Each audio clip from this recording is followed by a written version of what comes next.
r/datingoverthirty. Man in black hood says, how can I gracefully limit screening questions? The other night I, late 30s, male, Easterners, was chatting with a new match on Hinge and she, early 30s, got offended when I set a boundary with regards to how much I was willing to disclose prior to actually meeting someone in person.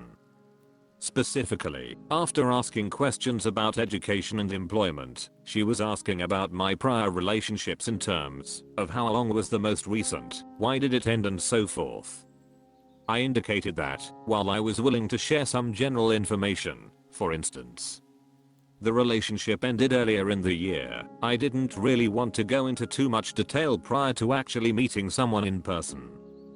To which she wanted to know when I'd be willing to share that information, and I indicated after the third or fourth date. Side note, I also suggested a date at a popular local park around this point, which she ignored, although later she said that I misinterpreted her ignoring the suggestion for lack of interest. While the conversation still continued on for a bit, I ultimately unmatched her, since I wasn't getting the impression we would be a good match. While I can appreciate the need to ask some screening questions to verify that someone isn't a bot or scammer, is generally looking for the same things, and to vet any easy red flags, how can I also gracefully set boundaries so that there's a bit of a reasonable limit to the number of screening questions? For that matter, how many is a reasonable number of screening questions? Finally, as a matter of terminology, I don't really consider questions about hobbies or interests to be screening questions so much as just things to try and get a conversation going. To me, screening questions are the one that give the impression of working off a checklist, that is, where do you work? Where did you go to school? What do you do for a living? Etc. Kind of like if you are interviewing someone for a job. Despal says, going text heavy is never a good idea, emo. Using dating apps chat should only be used to arrange the next date. That's why it's important to put all the important information you are willing to share on your profile. Matlabathir says, yeah, you had every right to set those boundaries. While I understand her general curiosity, apparently there's this new homosexuals thing going on. I have friends who have been stuck with couch surfer dudes as well. And I know women scam men online. So that's what I'm assuming for this chick. But I'm very private as well. I literally once told a guy that I worked at a bakery for dogs and he took the liberty to find my workplace. Since you have to put your location on dating apps, we didn't even discuss meeting or going out for a date. This was very embarrassing cause it happened at work and unfortunately coworkers assumed the worst. While op might not do this, you never know. I've heard horror stories from so many men where women came to their dates with a trash bag, trying to find a place to sleep for the night. While it's very sad to see someone in that situation, you don't know that person or their intentions. I remember the guy who told me the story going like, you know, that was kinda scary, wasn't it? So I think it's totally okay for you to keep practicing your boundaries, opus. Unfortunately not everyone is going to respect them, which sucks. But your safety comes first. Bloody Gem says, I would say keep on doing what you feel right. Some people get triggered easily, some people want to know everything before they would go out and meet, some people just want to meet first before they are willing to open up. Whatever it is, you are looking for someone who matches your energy including communication styles. If you would like to know the person and prefer to meet, tell them that you prefer to meet first to chat in person. Upstairs Possible 821 says, reply to a question with a question. Ask them equal amount or more question. Essentially, turn the tables. r/datingoverthirty. Littleac0rns says, meeting mom and family. Edit, thanks all who provided feedback. My takeaway, no flowers unless it was hosted. Be sure to take time to notice consistent behaviors, watch for love bombing, and be patient. I guess I'm excited to be learning about a new person who seems kind and aligned with goals and values. I appreciate the reality check. I 36 female, am meeting his 37 male, mom and couple other family members for lunch on Sunday. This is the guy I know I'm going to marry, so I want to make a good first impression. Would flowers be appropriate?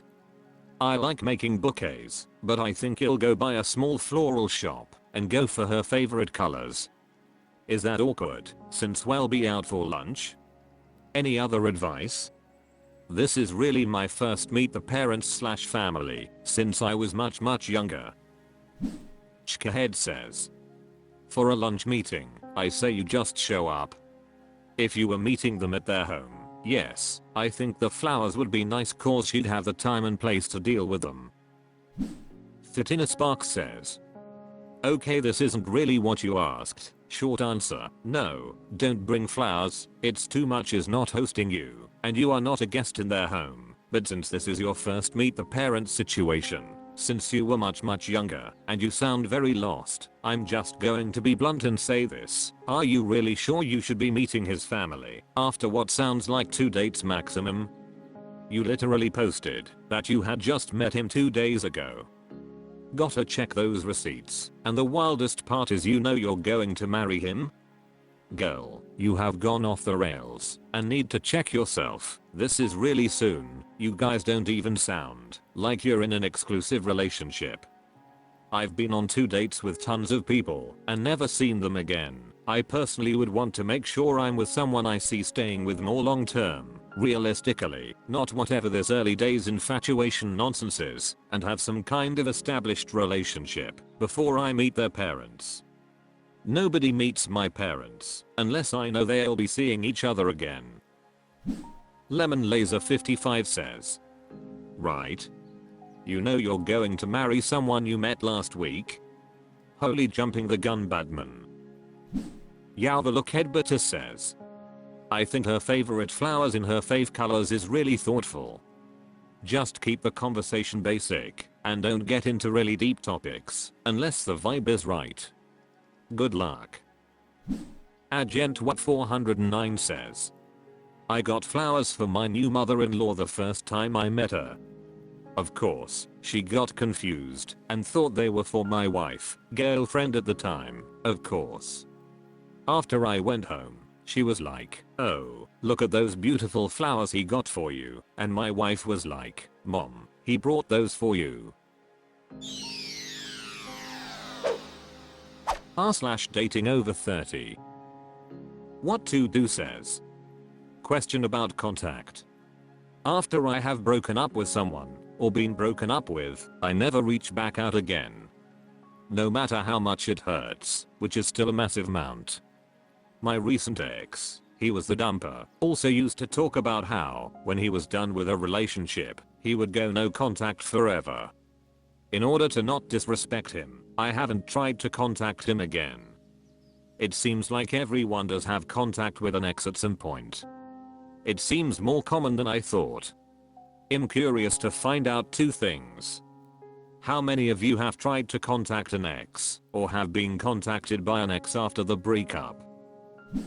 Disastrous Soup 7137 says. I've never tried, because once someone exits my life, they're out. But nearly every guy who's ever rejected me has tried contacting / matching with me again. Repeatedly. OK Razmata 6830 says. I'm a woman, and I also don't reach back out. I could be obsessed with them, and still not reach out. Most of my exes have reached out to me, and I don't like it. I do feel they are just curious, and it's destabilizing to me. I might feel differently if the relationship ended on good terms or a lot of time had passed, but honestly I'd prefer the past to stay in the past and to move on. Gabilova Sunicorn says. I guess it depends on the reason for contact. I dated someone for 7 to 8 months and he broke up with me over text. 6 weeks or so later, he texted saying he felt bad for how the breakup played out, I deserve better, and he hopes I'm doing well. I actually posted about it in one of the daily posts. Someone responded that when an ex reaches out after a breakup, it's usually for their own reasons. For instance, my ex felt bad and just wanted to clear his conscience. Other exes try to see if the door is open for reconciliation, or they just want something. Having been through it, I would have preferred to not hear from my ex ever again. In fact, after a bit of back and forth, I asked him to please not contact me again. I was moving forward, and hearing from him just brought back all the feelings of being hurt and upset. Silaname 1992 says, I'm not sure what exactly you are asking for. Why would it matter? Is it because you want them to contact you? My exes would contact me all the time and you couldn't pay me to speak to one of them again. Admirable Excuse 818 says, I don't mind contacting mutual breakups or people that were more amicable.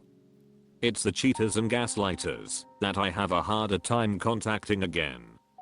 What's the point?